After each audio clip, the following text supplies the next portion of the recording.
Hello, everybody. Welcome again to Wrestling with the Law and Stuff with Eric Anderson.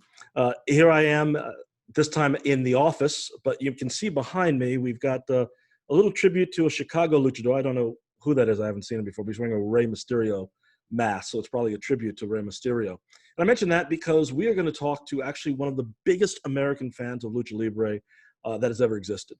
And in fact, has been legendary here in Southern California for his both as a wrestling historian, also as a wrestler, also a wrestling trainer, also as someone who has been a guide for many people in their entrance into Lucha Libre wrestling, the Mexican style of wrestling, also Argentinian wrestling. We'll talk about that.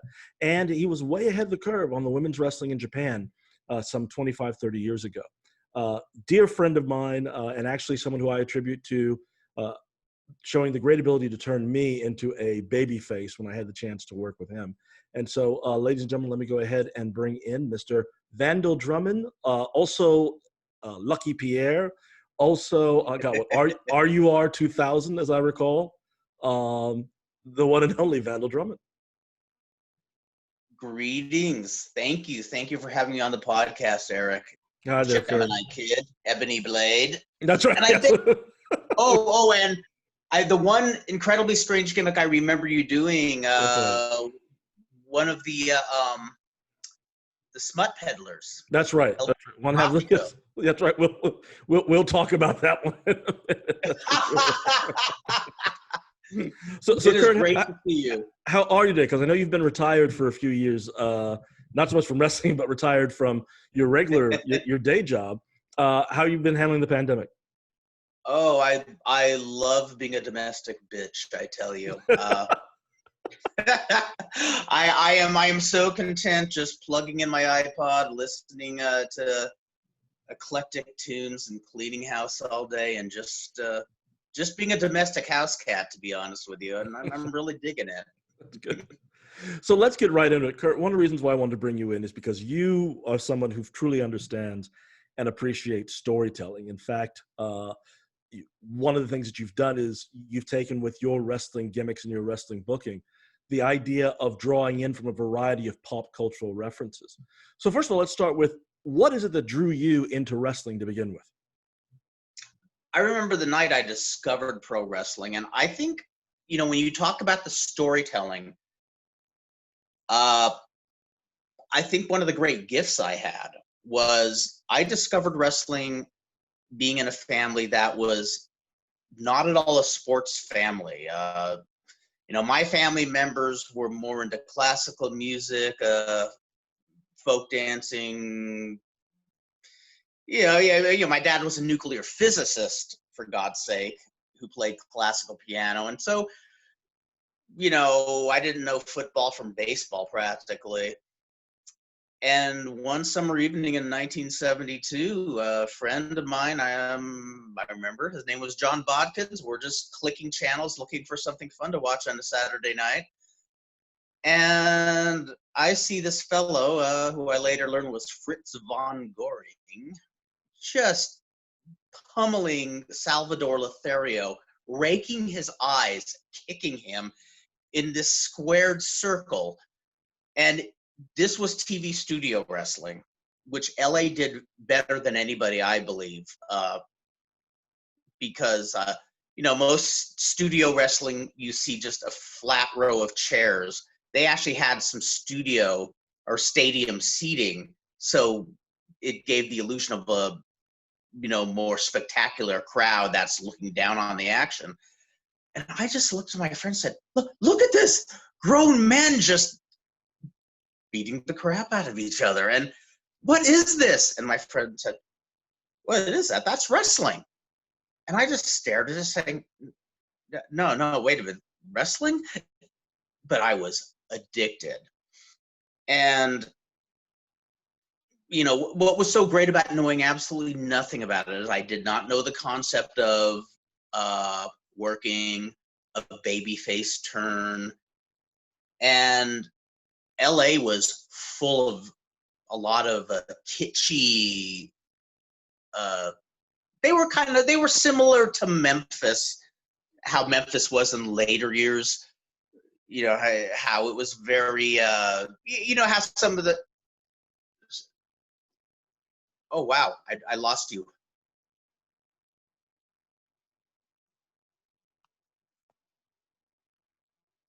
Oh, there it is. Yeah, that helps. Oh, sorry.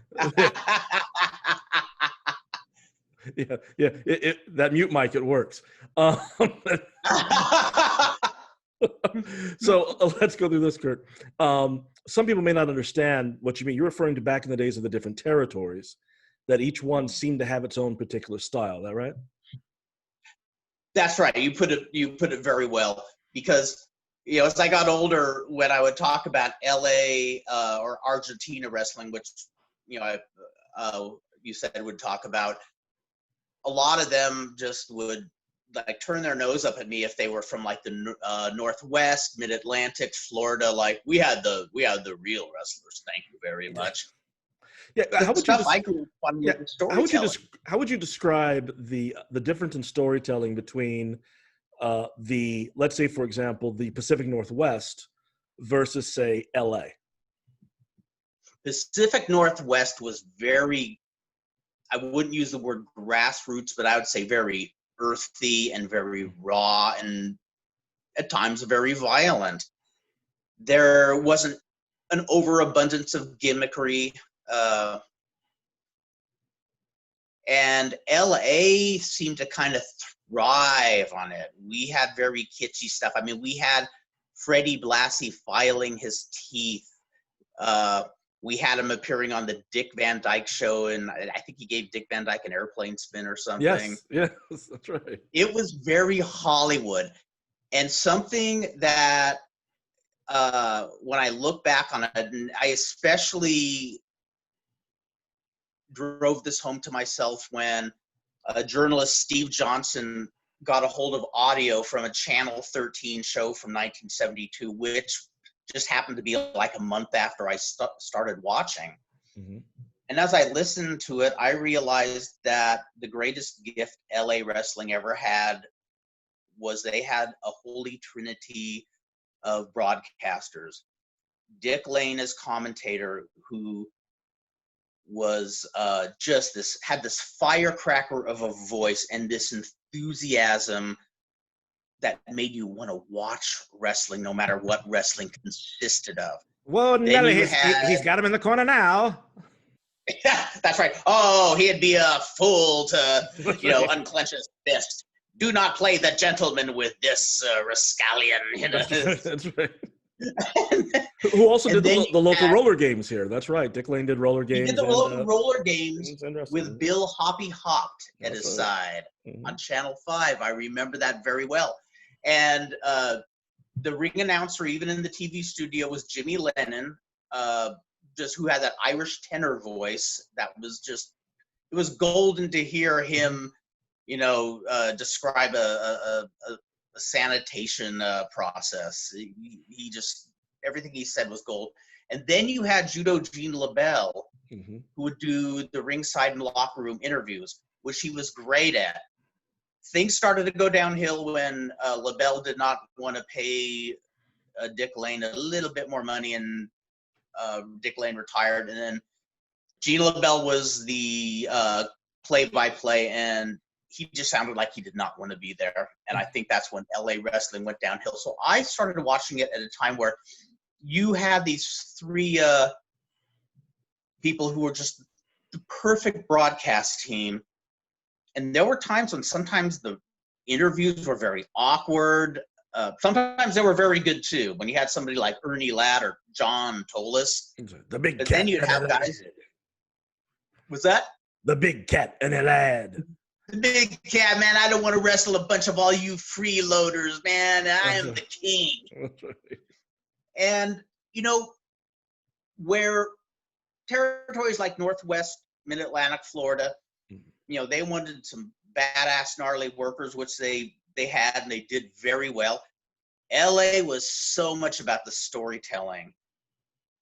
And not knowing the concept of a babyface turn about 3 months into being a wrestling fan, the two of the top heels were Ernie Ladd and Kinchi Shibuya. Oh, yeah.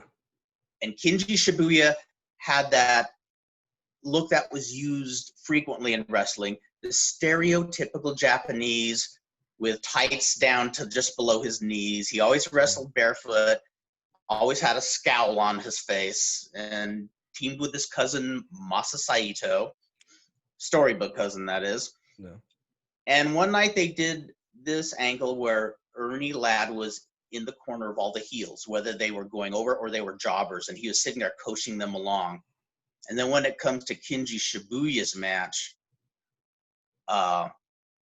he's in his corner, and Shibuya's like, "Get out of here! I don't need your help. I have Saito if I need any help." And Ladd keeps coaching him, and they start arguing. And so whoever the jobber was that night gets a win on a count out because Kinji Shibuya is arguing with Ernie Ladd in front of the camera. Then they start wailing on each other, and it gets pulled apart. For the first time, I see Gila Bell jump in front of the microphone and says, "Can you believe what's happening?" And then he stares at it histrionically and just goes, "Wow!"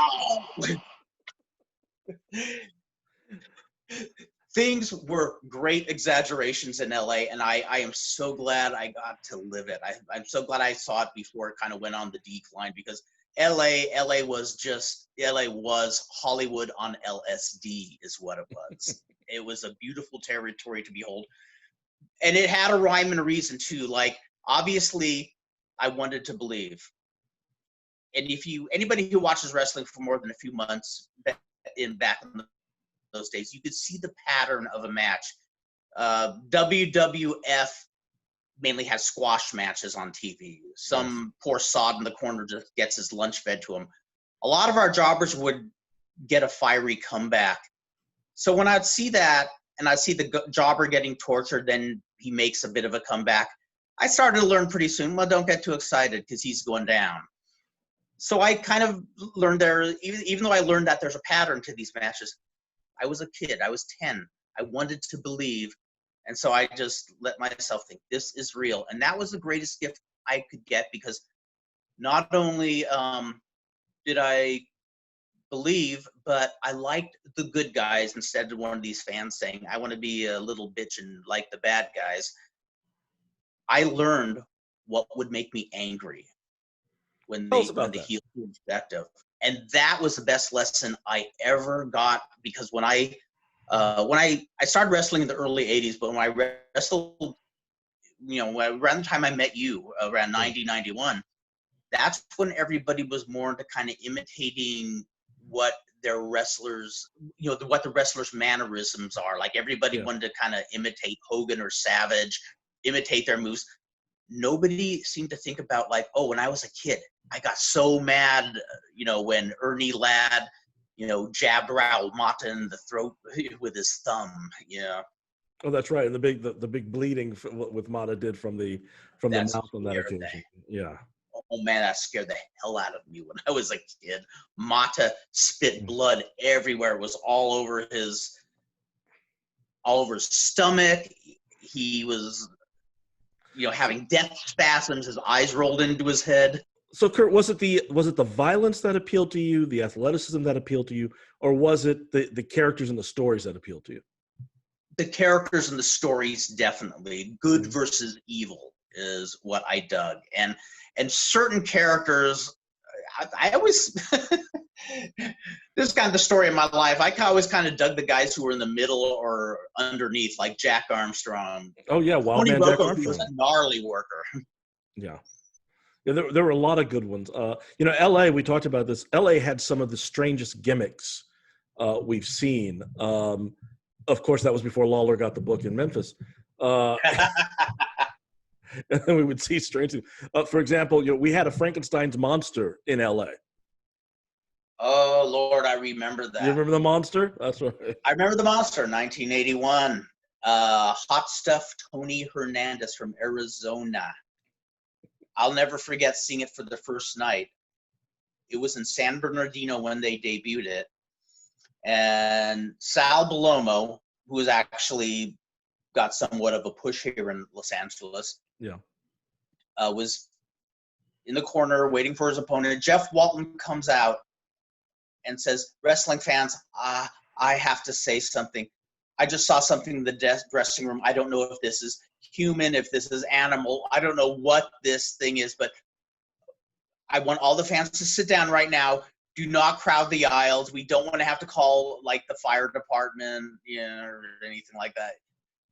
And then this guy in this big clunky monster costume, which in hindsight I actually think is really cool, but at the time I was like, what the fuck?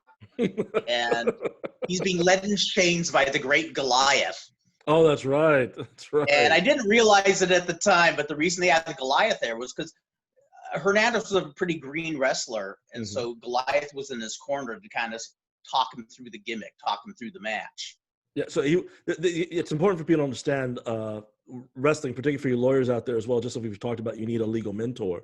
In wrestling, it was not uncommon to match up someone who was new or relatively new with someone who was far more experienced, either as a tag team partner or as a manager, so that they could get guidance along the way.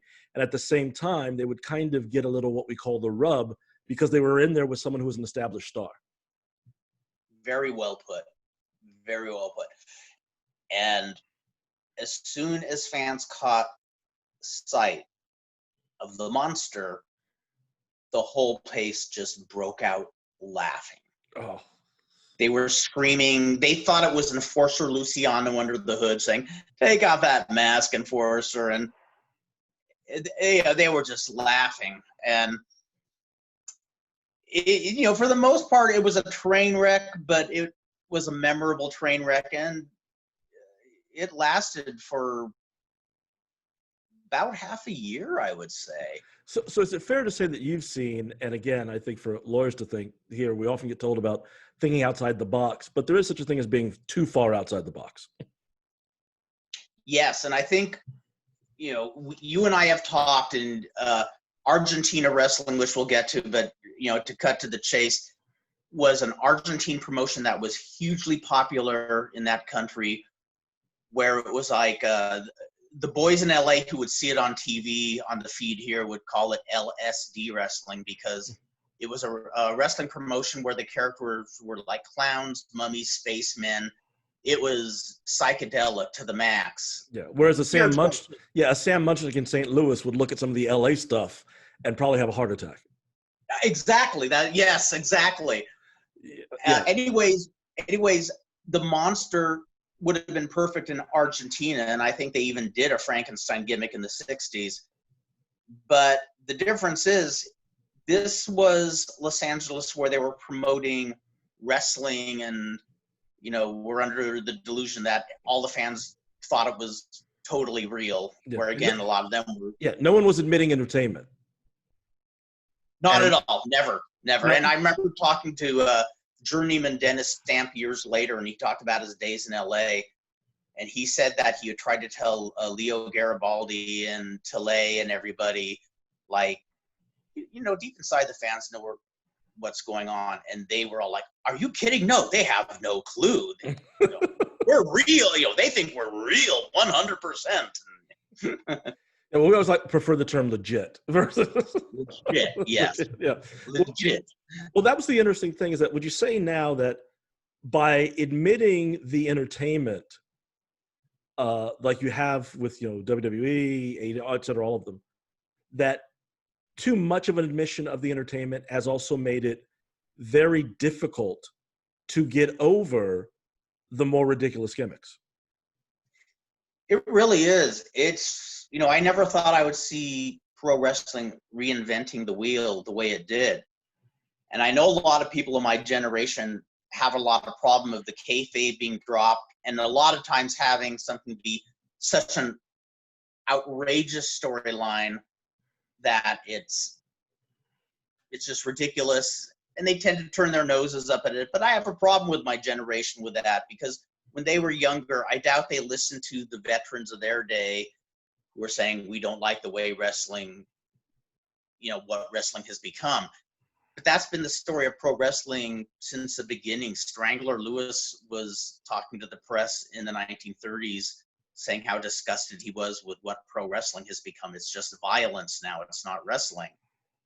But my argument is, you took me to the AEW show in Las Vegas last year, where I That's got my right. first look at Orange Cassidy. Yes. I love Orange Cassidy. A lot of traditionals hate that guy, but my feeling is, if it gets over, if it works, it's not really what I thought of as pro wrestling when I was a kid. But when I was in that arena with you, oh, and by the way, that card got major card of the year in the Wrestling Observer. Sure. And which also that was that card itself, despite some of the weaknesses, did great storytelling, because it gave you. You've said this before, Kurt. And I want to get this out. You've said that to you, the perfect wrestling card has some ground wrestling, some brawling, some high flying, some comedy. Got a little something for everybody. Absolutely. Even in the Northwest, when wrestling was really raw, probably the most brilliant reader of a crowd I've ever seen in my life was Playboy Buddy Rose, before he did the gimmick in WWF, just kind of being a goofy, overweight guy. Yeah. He was still an overweight guy, but man, that guy was poetic in the ring. But what he did best was he could read a crowd. So he'd be having, a badass match where he's bullying somebody around. But when he did the comeback, he came back, his opponent came back, and he sold like a clown, getting his butt kicked. And he would do that especially when the crowd was starting to get a little too angry, maybe a little dangerous. And so he'd have the babyface come back on him and just make him look like an ass. So even if he won the match, the crowd got to see him get his face put to the sidewalk, get his trunks pulled down and show his ass. He understood what a crowd wants, when they want it, when to give it to them. Then let's talk about this, because one of the things that I knew working with you, and that you'd clearly established, was the idea of being able to feel the crowd. You may have the finish in mind, you may have 2 or 3 spots in there, but for the rest of it, it was just feeling it as you went. How long did it take to develop that feel for where an audience is going or where you can lead them? And what are the clues to where the audience is taking you, or where the audience wants to be taken? Wow, that's an interesting one, because I would say I didn't so much read the crowd live as I thought, again, what I said. When a heel did this when I was a child, it really pissed me off. Like if a heel did some underhanded thing to the babyface, it would really get me angry when I was a kid. I would just call back on those, and I'd try them, and I'd see if it worked with the audience. And a lot of times it worked well. The fans would just, want to kick my ass. And, there were some times where I was like, wow, everything I'm trying doesn't work. Some audiences are tougher than others. And since I was kind of a ham and egg, or not a full-time wrestler, I didn't have the opportunity to be on the road every single day. But I just thought about what enraged me when I was a kid, and what got me excited when a babyface made a comeback. What comebacks really turned me on, wanted me to watch next week. So I guess listening to the audience, and just some crowds are hotter than others. And yeah, it's I'm sorry I can't come up with a more solid answer, but that's fine, because that's also going to get me to my next question, though, and that is that what got you into Lucha Libre, the Mexican style of wrestling? That's the other great fortune I had, is 2 of the few territories that really utilized the Mexican wrestlers well were the La Belle territory here in LA and Paul Bosch in Texas. Yeah. Mm-hmm. A lot of American promoters were very close-minded to the Mexican style, as were a lot of the wrestlers too. But LA is a place where, in its glory days, they really pushed a lot of the wrestlers like Rey Mendoza, Mil Mascaras, Raul Mata. And Raul Mata was my first major hero in wrestling, and I think he's the one who turned me on to the Lucha Libre style because, even though I didn't understand the process of a match early on, the two wrestlers who, when I saw them the first time, I sat there and thought, whoa, these guys are, apart from the rest of the crowd, these guys are unusually dynamic and just, and I saw this array of wrestling holds you didn't normally see in a match. The two people were Raul Mata and Jack Briscoe when he stopped in for one night when he was campaigning to be NWA champion. I couldn't put my finger on it, but I said, these guys are special. And so Mata really got me wrapped up in the whole Lucha Libre aura, and that was furthered when my mom and I went on a business trip with my dad to Mexico City. Dad tried to take me to the Lucha show at Arena Coliseo, but they did not let kids in at the time. That's right. But everywhere you went, this was like dreamland for me. I wanted to move to Mexico because every street corner, it seemed, there was a huge magazine stand, and there were at least 5 different weekly wrestling magazines. And just this beautiful flair for the dramatic, Yeah, what do you think makes lucha such a big part of the Mexican culture? Because when I try to explain it to people, like, for example, when we do this all the time, you mentioned El Santo, and like, oh, was he like the Hogan? And you're like, no, he was bigger than that. Was he like the Steve Austin? And you're like, no, he was bigger than that. It's like, oh, what was he like? I'm like, he was like God. Like, and they don't understand that. It's like he was like Pele. It was like, let's put it this way. He passed away in 1984. Yes. About 5 years ago, I went to a show in East LA, a back alley show, and I was wearing a shirt that I had made of El Santo and his faux Carbonario Galindo on the shirt. Yeah. Little 5-year-old girl sees me and looks at my shirt, goes, El Santo! A 5-year-old child 5 years ago is singing the praises of a gentleman who passed away in 1984. Yes. His funeral was huge, and it was open casket, and there he was laying there with his mask on in a public funeral. It was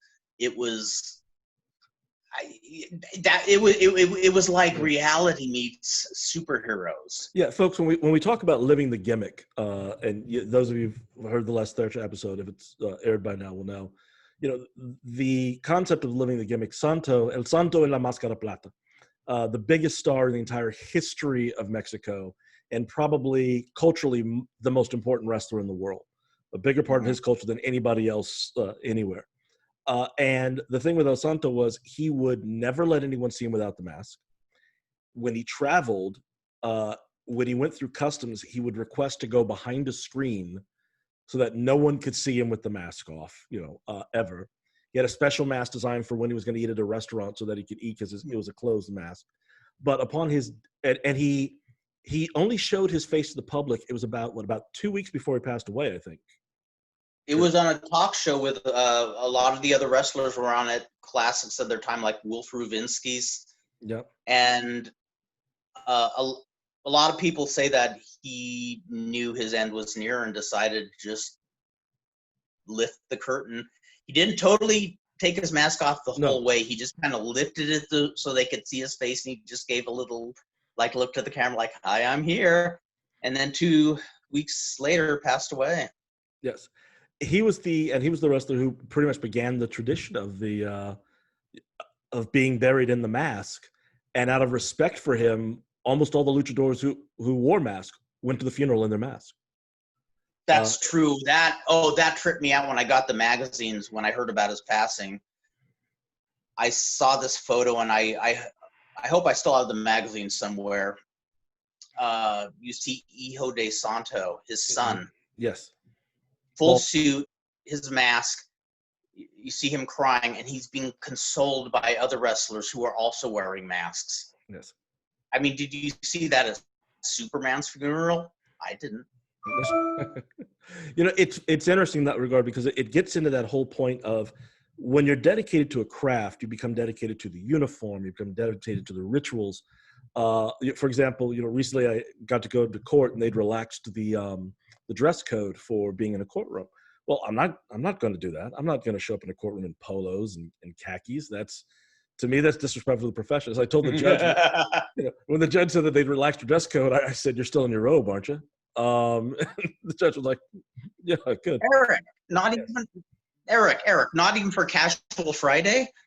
No, to me, Casual Friday is where I will not wear the tie. Now, of course, today is Thursday, but it's a pandemic, so I'll loosen up a couple of rules. No, but that was it for me. That's one area where we're opposites, because when I went to work, I'd be walking around. I worked for social services in Orange County. Yeah. I'd be walking around, and every now and then somebody says, "Hey, wait, there's a client loose in the building. Should we tell somebody?" That's right. Well, but part of it, Kurt, also relates to it's to the doc, because you remember the doc said what? The show starts when you wake up. And so, yes. So for me, it was wrestling. With the wrestling gimmick, it was I woke up, and if I was dealing with wrestling that day, it was from the beginning to the end. It was I was Ebony Blade the whole day through. So much to the point where I was stuck in Ebony Blade for years. But that's a whole other story for another day. What I would give to watch you do a trial as Ebony Blade. Well, that's the amazing thing, though, is that there's an automatic switch that happens every time. Automatically, that voice, which is technically the my real one, and this one is technically the work, but I just shift. I'm able to instantly shift from one end to the other because of whatever role we have to play. And I think that's the same kind of thing you get with wrestling. And we've talked about this as well. I don't know if the gimmick of The Undertaker could be presented today and have the same impact that it did. And its only chance is because Mark Calloway is just such an incredible performer at being able to pull it off. But part of it is that he kept that gimmick special for 20 years. He did. That's a rarity. Extremely. I know he's a very special person in that.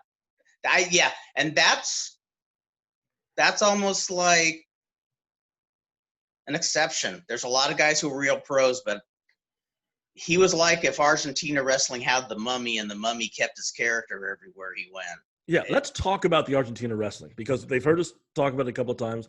We've teased it. Let's talk about the Argentina wrestling. Kurt, tell us, what made Argentinian wrestling different than any place else? Oh, man. Again, I remember the night I discovered it. It was early 1973. And wrestling from LA was on Channel 13.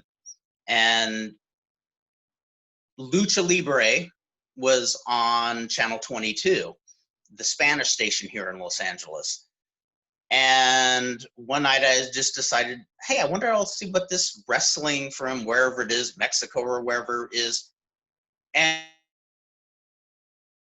clown dancing to the ring, full on clown, not like a clown masked like the Psycho Clowns today in AAA, but an honest to God circus clown. And the music is flowery, happy, and he's throwing balloons to the children. And my first thought was, oh, I think they're making fun of pro wrestling or something like this. What is this? But I turned on a little later, and there's a mummy, Christopher Lee style, walking very slowly to the ring, and this scary music playing. And I just thought, okay, maybe I gotta give this another look.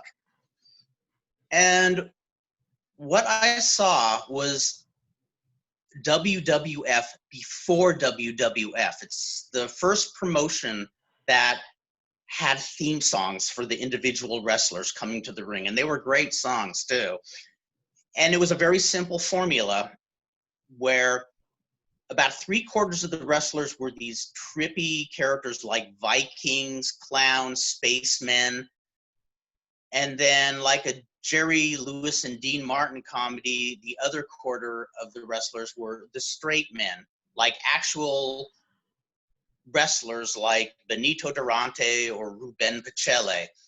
And I think that's part of what made it work. There was this very surreal thing about seeing a wrestler in total Olympic gear, like squaring off against a mummy and thinking, how do I beat this mummy here? This is a tricky one. Yeah, now, I always theorize who started loose that? It wasn't. It was a. There was because it went on for a while, right? I mean, from like 62 to 99 or 2000. It went from 1962, their last full TV, 1988, Yeah. and promoter. Kurt, I'm gonna need you to repeat that. Kardigyan, Yeah, a Cordia. second generation Armenian in Mm-hmm. Argentina. Yeah, And we lost you for a little bit. You were talking about Cardigan. Tell us a little after bit about him again. Martin Kardigyan was his parents were Argentine immigrants from Turkey from the genocide. And he was the most unlikely wrestler because back then Argentina was a big man's territory. They had people like Carl Noina, Mountains, Zalesniak, Baron Gattoni, who some old American fans might remember, older than me even. And Kardigyan was a little dude like myself. He was a guy who did entranced with wrestling, and he figured out how to get himself over, even though he didn't fit in with the rest of the crew. Very similar to what Conan did. Conan in the late 80s in Mexico realized, hey, there's a lot of bodybuilders out there. If I want to make it in America, I have to find some other way to get over. Yeah. And Kardigyan just, he just recreated the wrestling business. When he passed away in 91, his daughter, Paulina, began promoting tours, and she's trying to revive the whole thing as a TV brand today. I'll be doggone. That is fascinating. Yeah. I like that. I like that a lot. So that and what won me over, where I was a forever Argentina fan, was one night I turned it on, and it's the main event of the night, and they were building a feud between Kardigyan and La Momia, which was the mummy. Yeah. And no wrestler could even get a spot in for La Momia. And people need to know, La Momia really was wrapped in what appeared to be bandages from head to toe. It was straight out of a Boris Karloff picture. And it looked great, too. If you look at the ones from the early 70s, La Momia looked scary. I didn't admit to any of my friends, but I'd get creeped out whenever I saw him. It just looked like one of the movies. And he'd eventually beat the wrestlers with the the Mr. Spock hold, where yes. he the clings onto the trapezius and they fade into nothing. And so one night I'm watching, and Martin Kardigyan is wrestling, who the greatest heel they had was Joe the Mercenary. And Martin Kardigyan is on the verge of winning the match, and he's there with his manager, Joe Galera, who would have a top hat and a cane like a circus impresario. And as he's winning, you suddenly hear La Momia's music playing, and you see La Momia creeping at ringside, and Kardigyan and Joe Galera, his manager, stumble out of the ring, and they're backing away in fear. So you get this in point of view because the camera is behind La Momia. So you see point of view, his fingers in front of you like this. And he's stalking them down the TV corridors. And it's just like the old movies where Kardigyan and Galera look frozen in fear. They can't run away. All they can do is back off. Yes. Martin breaks Galera's cane over La Momia to no effect. And so as they go down the corridors, they try to open doors. Every door they come to, they try to open, but it's locked. They're all they can't get away from La Momia. Finally, they get to a door that's open. And then the next scene, you see them inside this room, and they're going, oh, we got away. But you hear rock and roll music playing in that room. And you look over, and there's a bunch of hippies having a party, dancing away.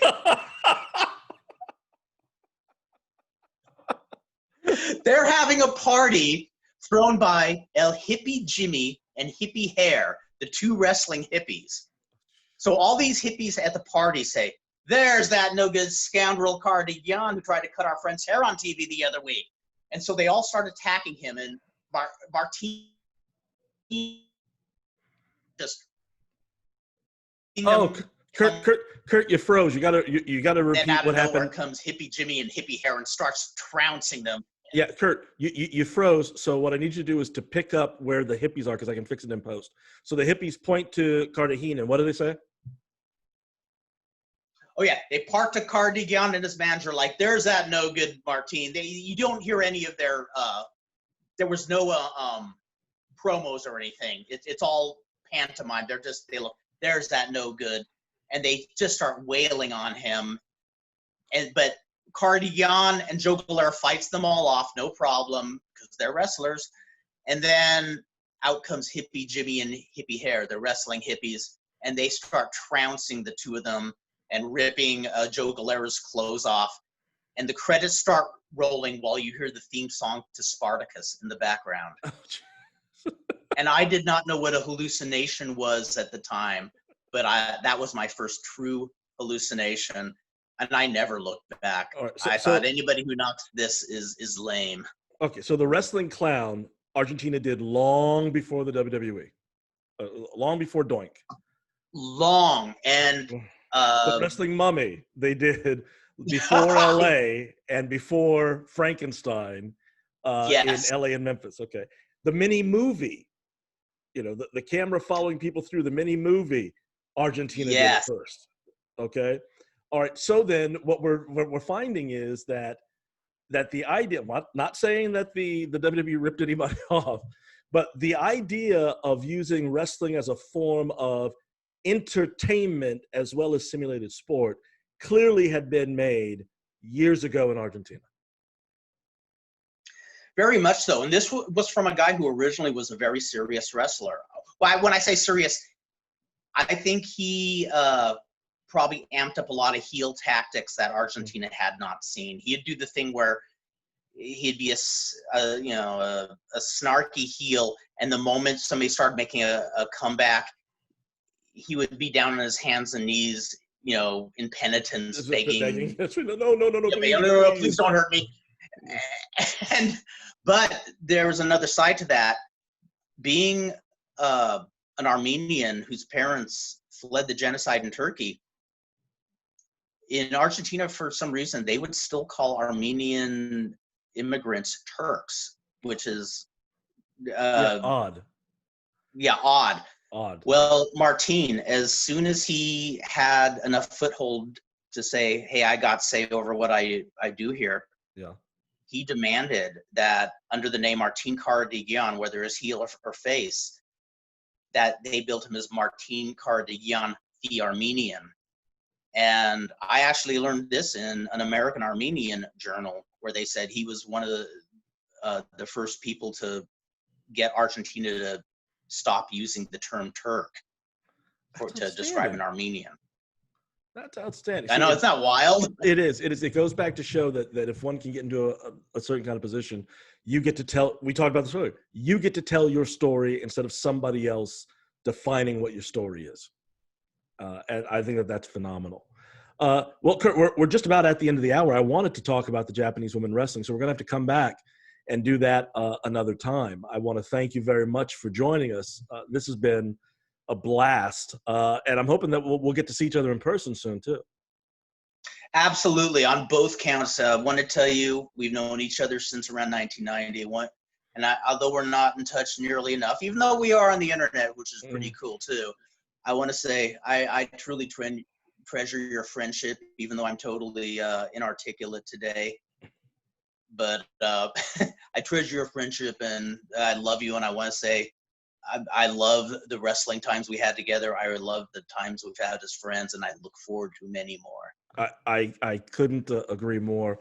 And for those who don't know, really, and we'll talk about this someday, in my career as a babyface, I owe all the credit for knowing how to be a babyface to Kurt, because I'd been in the business for about 6 years at that point, 6 or 7 years.